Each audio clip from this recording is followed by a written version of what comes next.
കവിഞ്ഞൊഴുകുന്ന അനുഗ്രഹത്തിലേക്ക് സ്വാഗതം. പ്രിയപ്പെട്ടവരെ, കഴിഞ്ഞ ദിവസം അടിമാലിയിൽ നടന്ന TV പ്രേക്ഷക മീറ്റിങ്ങിൽ ഞങ്ങൾ ചെന്നപ്പോൾ കർത്താവ് ചെയ്ത വലിയ അത്ഭുതങ്ങൾ, ആ മീറ്റിങ്ങിലും കർത്താവ് ഒത്തിരി പേരെ സൗഖ്യമാക്കി. കൂടാതെ നമ്മുടെ TV പ്രോഗ്രാം കണ്ട് നിരവധി പേർ സൗഖ്യമായി അവരുടെ സാക്ഷ്യങ്ങൾ പറഞ്ഞു. ഒരു മറക്കാനാവാത്തൊരു മീറ്റിംഗ് ആയിരുന്നത്. ഞാൻ ഈ നാളുകളിൽ കാണുന്നത് കർത്താവിൻ്റെ കരം അങ്ങ് ഇറങ്ങി പ്രവർത്തിക്കുക. എനിക്ക് തോന്നുന്നു കുറച്ച് വർഷങ്ങൾക്ക് മുമ്പൊന്നും ഇത്രയും ദൈവപ്രവർത്തികൾ കാണാൻ ഇല്ലായിരുന്നു. ഞാൻ 1984 യേശുക്രിസ്തുവിനെ രക്ഷിതാവായി സ്വീകരിച്ച് കർത്താവിൻ്റെ ഒരു അനുഭവത്തിലേക്ക് വന്നു. അതിനു മുമ്പും ക്രൈസ്തവ ഒരു വിശ്വാസിയായിരുന്നെങ്കിലും യേശു ഇന്നും ജീവനോടെ ഉണ്ട്. അതുപോലുള്ളൊരു ബന്ധത്തിലേക്ക് എൻ്റെ ജീവിതത്തിൽ വന്നത്, ഒരു ഗൗരവമായ ബന്ധം എനിക്കുണ്ടായത്. രക്ഷിക്കപ്പെടുക എന്നാണ് നമ്മൾ സാറിന് പറയുന്നത്. എന്നാൽ ആ യേശുവിനെ വാസ്തവത്തിൽ ജീവിച്ചിരിക്കുന്ന ഒരു കർത്താവിനെ അറിഞ്ഞ ആ സമയത്താണ് ഞാൻ ഓർക്കുന്നു. അന്ന് വിശ്വാസത്തിലേക്ക് വന്ന കാലഘട്ടങ്ങളിലൊക്കെ കർത്താവിൻ്റെ പ്രവൃത്തി കണ്ടിട്ടുണ്ട്. ഭൂതങ്ങൾ ദൈവദാസന്മാരൊക്കെ പ്രാർത്ഥിക്കുമ്പോൾ വിട്ടുപോകുന്നു, സൗഖ്യമാണെന്നൊക്കെ കണ്ടിട്ടുണ്ട്. എന്നാൽ പലപ്പോഴും ഞങ്ങളുടെയൊക്കെ മനസ്സിലുണ്ടായിരുന്ന ഒരു ചിന്ത, പലപ്പോഴും വലിയ രോഗശാന്തി വരെ പ്രാപ്തരായ ആൾക്കാർ, ഞാൻ ഓർക്കുന്നു അമേരിക്കയിൽ നിന്നും വിദേശ രാജ്യങ്ങളിൽ നിന്നൊക്കെ വരുമ്പോഴാണ് ഒരു മിറക്കിൾ ക്രൂസൈഡ് എന്നോ അല്ലെ അങ്ങനെ അതിനുവേണ്ടി നമ്മൾ താല്പര്യപ്പെടുന്നു, ഒരു ദൈവദാസം വരണം. എന്നാൽ ഈ നാളുകളിൽ അതൊന്നും അല്ല, വേറൊരു ലെവലിലേക്ക് കാര്യങ്ങൾ മാറുക. കൊച്ചു കുഞ്ഞുങ്ങൾ പോലും കൈവച്ച് പ്രാർത്ഥിക്കുമ്പോൾ അത്ഭുതങ്ങൾ നടക്കുന്നു. വലിയൊരു റിവൈവലായി കണ്ടുകൊണ്ടിരിക്കുന്നത്.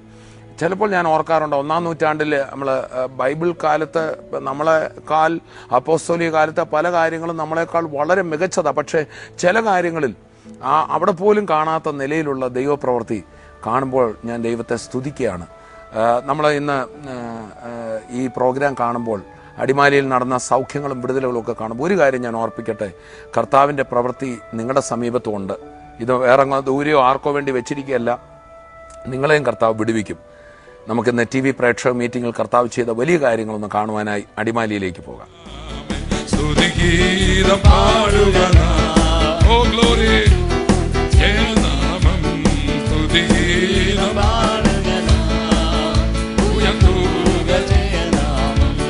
രോഗിക്കു വൈദ്യനവൻ, സർവശക്തനായവൻ. രോഗിക്കു വൈദ്യനവൻ, സർവശക്തനായവൻ. സൗഖ്യം നൽകീത്ത ശക്തിയേകീടും, സൗഖ്യം നൽകീത്ത ശക്തിയേകീടും. എന്നും ആശ്വാസം പകരും അവൻ, എന്നും ആശ്വാസം പകരും അവൻ. സ്തുതിഗീതം പാടുക, സ്തുതിഗീതം പാടുക. ഇവിടെ വന്നിരിക്കുന്ന പലരും പ്രശ്നത്തില, പ്രയാസത്തില. കർത്താവിൻ്റെ വിടുതലൊന്ന് കിട്ടിയാൽ മതിയായിരുന്നു.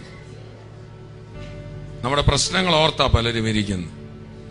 എന്നാൽ കർത്താവ് പ്രശ്നങ്ങളെ വിടുവിക്കുന്നവന്. എന്നാൽ പ്രശ്നങ്ങളൊക്കെ വിടുവിക്കുന്നതിന് മുമ്പ് കർത്താവ് പറഞ്ഞൊരു കാര്യമുണ്ട്, ബി ഓഫ് ഗുഡ് ചിയർ, സന്തോഷിപ്പീൻ. ഹല്ലേലൂയ. കർത്താവ് ഒരിക്കലും പ്രശ്നം മാറ്റിയിട്ടല്ല സന്തോഷിപ്പീൻ എന്ന് പറഞ്ഞത്, പ്രശ്നത്തിൽ ഇരിക്കുന്നവരോടാണ് കർത്താവ് പറഞ്ഞത് സന്തോഷിപ്പീൻ. Hallelujah, hallelujah. ഒരിക്കൽ ശിഷ്യന്മാർ അവരക്കരയ്ക്ക് പോകാൻ കർത്താവ് പറഞ്ഞു. അവരക്കരയ്ക്ക് പോയി തണ്ട് വലിച്ചു കുഴഞ്ഞു. കൊടുങ്കാറ്റും തിരമാലയും അവർക്കെതിരായി. മുങ്ങിപ്പോകും, ഇപ്പോൾ തീരും, എല്ലാം തീർന്നെന്നുള്ള സ്ഥിതിയിൽ അവരെത്തി. ഒരുപക്ഷെ ഇവിടെ ഇരിക്കുന്ന ചിലരെങ്കിലും അവരുടെ ജീവിതത്തിൽ എല്ലാം തീർന്നെന്നുള്ള സ്ഥിതിയിലെത്തിയവരായിരിക്കും. അതുകൊണ്ട് തന്നെ ആയിരിക്കും ഇങ്ങനെ ഒരു യോഗത്തിന് വന്നത്. ഒരുപക്ഷെ നിങ്ങളുടെ ജീവിതത്തിൽ ഇതിനു മുമ്പ് ഒരിക്കലും ഇങ്ങനൊരു മീറ്റിങ്ങിന് പലരും വിളിച്ചപ്പോൾ അതിന് പോയി കാണില്ല, മറ്റൊരു വഴിയുമില്ലാഞ്ഞിട്ടായിരിക്കും.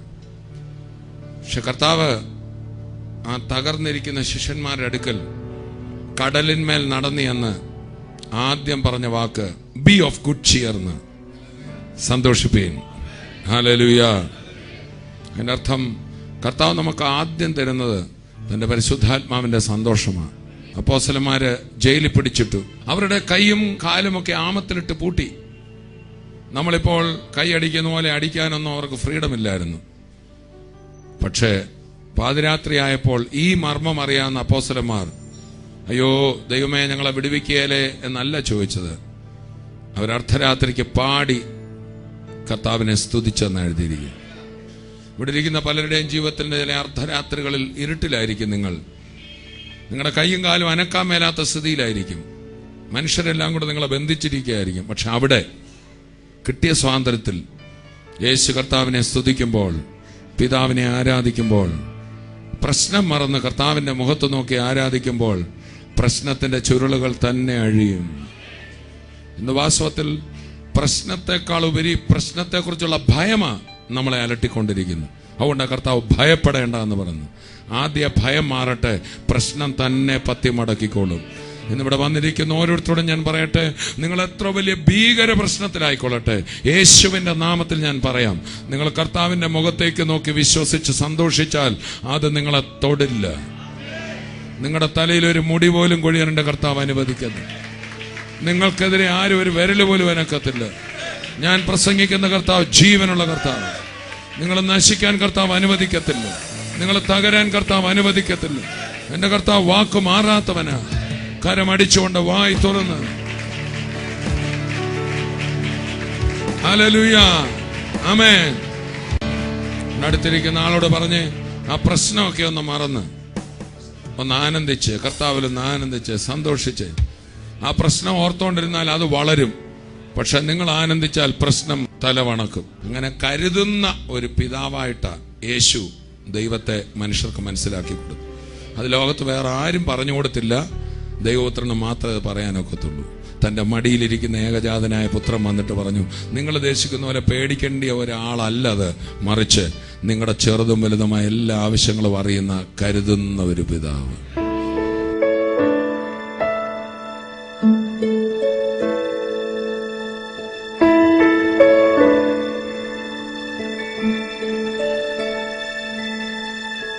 ഈ ബ്രദർ ശരീരം ചീഞ്ഞഴുകിയ നിലയില കോട്ടയത്ത് വർഷങ്ങൾക്ക് മുമ്പ് ഒരാരാധനയ്ക്ക് കടന്നു വന്നു.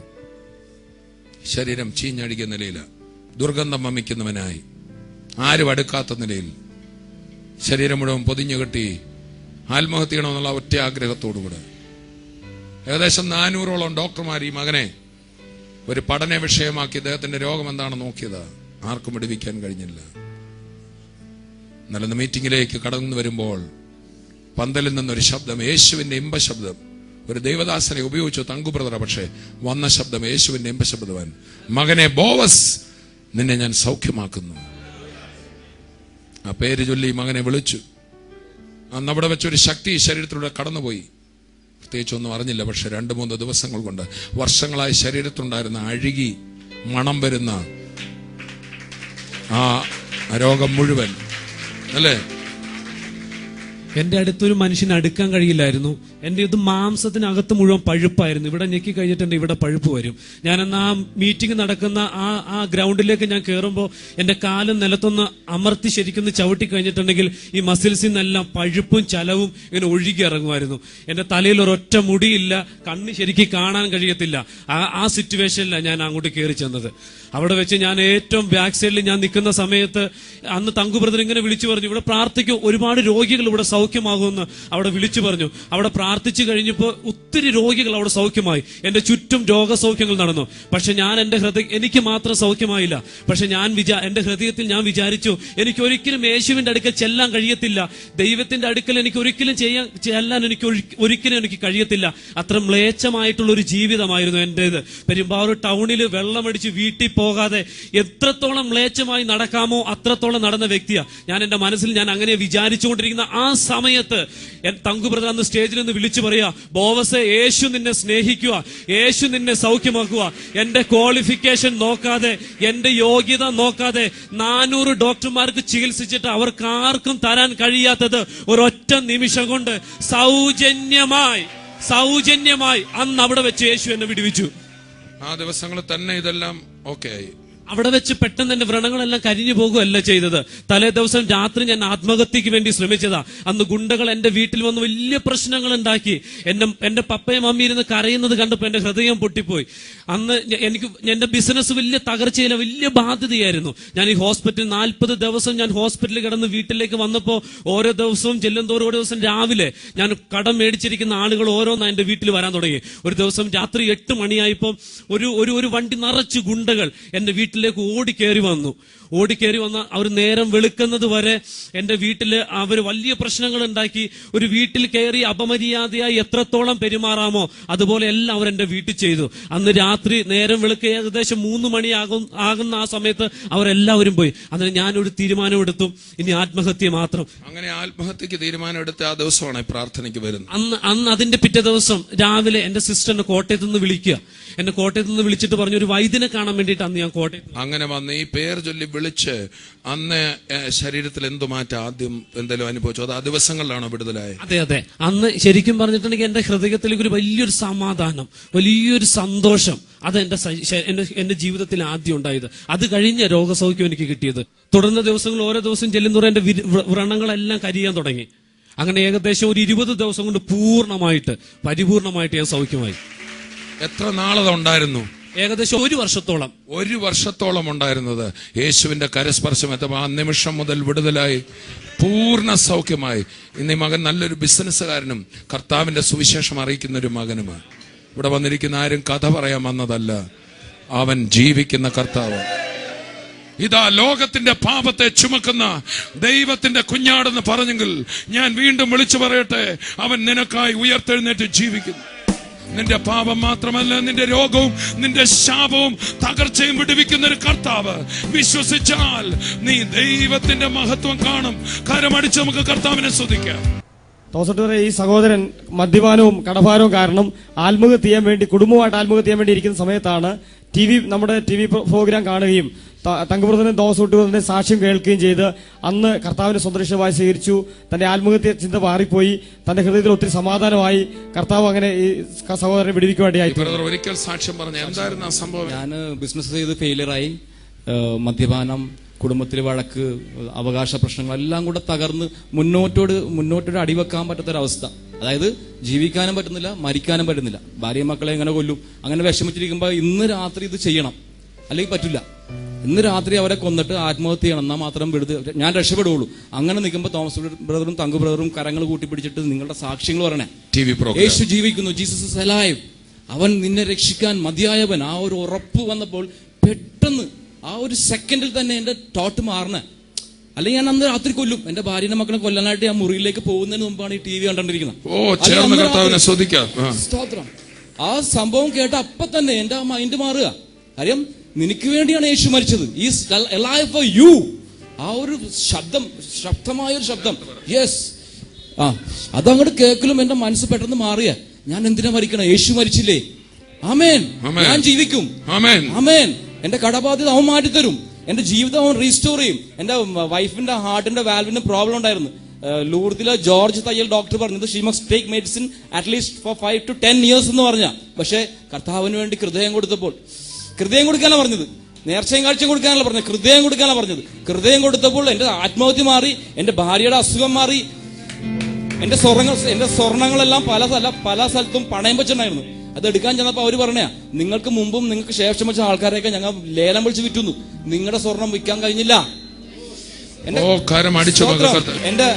എന്റെ കുഞ്ഞുങ്ങള് ക്ലാസ്സിലെ ഏറ്റവും പൊട്ട പിള്ളേരിൽ പെട്ട പിള്ളേരായിരുന്നു. But now my son is the class leader. Hallelujah. കർത്താവിന് വേണ്ടി ഹൃദയം കൊടുക്കുക മാത്രം ചെയ്തോളൂ. എല്ലാരും കൈവിട്ടു.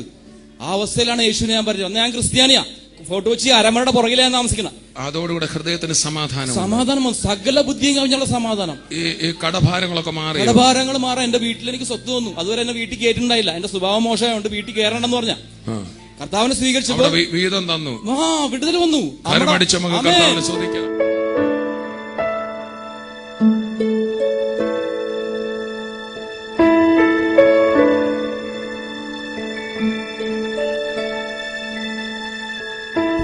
ബിജു എന്ന് പറഞ്ഞ സഹോദരൻ കുട്ടികളില്ലാതെ ഭാരപ്പെട്ട് അറിയാവുന്ന സകല ഡോക്ടർമാരുടെ അടുത്ത് പോയി അവസാനം മൂവാറ്റുപുഴയിൽ വലിയ പ്രഗത്ഭനായ ഒരു ഡോക്ടർ ഉണ്ടെന്ന് പറഞ്ഞ് ഇന്ത്യയുടെ പല ഭാഗങ്ങളിൽ നിന്നും അവിടെ അതിനുവേണ്ടി ചികിത്സിക്കുന്ന ഡോക്ടറെ അടുത്ത് വന്നു.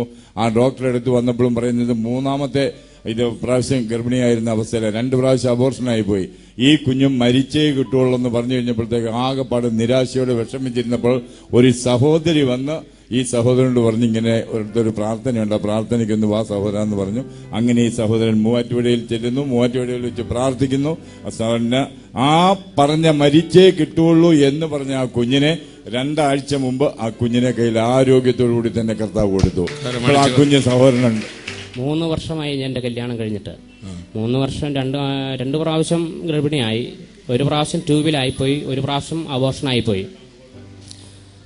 3-ാമത്തെ പ്രാവശ്യം ഏറ്റവും നല്ല ഡോക്ടർ സബേൻ സാറിനെ കണ്ട് ട്രീറ്റ്മെന്റ് നടത്തിയത്. പല ഡോക്ടർമാരെ കണ്ടു. 2-3 ഡോക്ടർമാരെ കണ്ടു. 3-ാമത്താണ് സബേൻ സാറ്. ഈ കുഞ്ഞിനെ ലഭിക്കുകയാണെന്നാണോ പറഞ്ഞത്? ഈ കുഞ്ഞ് 5-ാം മാസം ആയപ്പോൾ ഈ കുഞ്ഞിനെ ജീവനോടെ എനിക്ക് എടുത്തു തരാൻ പറ്റില്ല, ഡോക്ടർക്ക് വളർച്ചയില്ല, വെള്ളക്കുറവ് എന്ന് പറഞ്ഞു ഡോക്ടർ. അപ്പോൾ അങ്ങനെയാണ് പ്രാർത്ഥനയിൽ അങ്ങനെയാണ് ഞാൻ ആരാധനയ്ക്ക് കടന്നത്. മൂവാറ്റുപുഴയിൽ ആരാധനയ്ക്ക് വന്ന ഞങ്ങളുടെ അയലക്കംകാര് അവിടെ ആരാധനയ്ക്ക് വരുന്നുണ്ട്. അവര് സഹോദരിക്ക് വേണ്ടി പ്രാർത്ഥിച്ചു. 1 വർഷം മുപ്പാട് വന്ന് പ്രാർത്ഥിച്ചേച്ച് പോയി. എന്നിട്ടും ഞാൻ കടന്നു വന്നില്ല ആരാധനയ്ക്ക്. വരാൻ പറഞ്ഞു, ഞാൻ വന്നില്ല. എനിക്ക് അന്നേരം ഒന്നും എനിക്ക് തോന്നിയില്ല, കടന്നു വന്നെന്ന് തോന്നിയില്ല. എനിക്ക് കടന്നു വന്നെന്ന് തോന്നി. പ്രാർത്ഥനയെ തുടർന്ന് അത്ഭുതം നടന്നു. ആരാധനയിൽ കടന്നു വന്നു. അത്ഭുതം തന്നെ നടന്നു. അത്ഭുതങ്ങൾ തന്നെ നടന്നു. കർത്താവ് എനിക്ക് അത്ഭുതങ്ങൾ തന്നെ. കർത്താവ് സഹോദരി ആരോഗ്യമുള്ള കുഞ്ഞിനെ പ്രസവിച്ചു. ആരോഗ്യമുള്ള 23-ാം തീയതി കഴിഞ്ഞ മാസം 23-ാം തീയതി നല്ല ആരോഗ്യമുള്ള ആൺകുഞ്ഞിനെ കർത്താവ് എനിക്ക് തന്നു. കർത്താവായ യേശു എനിക്ക് തന്നു. ചേർന്നൊരു ഹല്ലേലൂയ പറഞ്ഞാട്ടെ.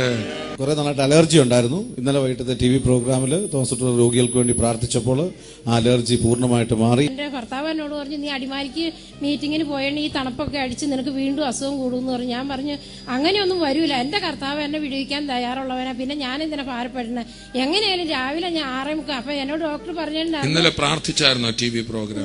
ഇന്നലെ രാത്രി ബ്രദർ പ്രാർത്ഥിച്ചപ്പോ എന്റെ മൂക്ക് അടച്ചു പിടിച്ചുകൊണ്ട് ഞാൻ ഇങ്ങനെ പ്രാർത്ഥിച്ചപ്പോ ഞാൻ കർത്താവിനോട് പറഞ്ഞു, കർത്താവെ നാളെ എനിക്ക് അടിമാലിൽ മീറ്റിംഗ് കൂടണം, എനിക്ക് ഒരുവിധ ബുദ്ധിമുട്ടുകളും കൂടാതെ എന്നെ അവിടെ എത്തിക്കുകയും ചെയ്യണം, എനിക്ക് സൗഖ്യം കിട്ടണം. ഇന്നലെ ആ രോഗസൗഖ്യം ഇന്നലെ കിട്ടി. എന്റെ മൂക്ക് തുറന്നേ പിന്നെ ഇന്ന് വരെ എനിക്ക് ഒരു മൂക്ക് അടവോ അല്ലെങ്കിൽ വേറെ ഒരു ബുദ്ധിമുട്ടും എനിക്ക് ഉണ്ടായിട്ടില്ല. ഇതേ കർത്താവായ യേശു സമീപത്ത് തന്നെ ഉണ്ടെന്നൊന്ന് വിശ്വസിച്ചേ, എന്നെ സ്പർശിക്കുമെന്നൊന്ന് വിശ്വസിച്ചേ. എത്ര വലിയ പ്രശ്നത്തിലാണോ നിങ്ങൾ, കർത്താവ് വിടുവിക്കും. എനിക്ക് ഉറപ്പുണ്ട് ഇന്നത് കണ്ടുകൊണ്ടിരിക്കുന്നവർ അടുത്ത TV പ്രേക്ഷക മീറ്റിംഗിൽ നിങ്ങളുടെ വിടുതലിന്റെ സാക്ഷ്യവുമായി വരും. നമുക്ക് പ്രാർത്ഥിക്കാം. പിതാവേ, ഞങ്ങളങ്ങേ സ്തുതിക്കുന്നു. യേശുവേ, ഈ പ്രോഗ്രാം കണ്ടുകൊണ്ടിരുന്ന എല്ലാവരെയും കർത്താവ് അറിയുന്നുണ്ട്. അവരുടെ പ്രശ്നങ്ങൾ എൻ്റെ കർത്താവ് അറിയുന്നുണ്ട്.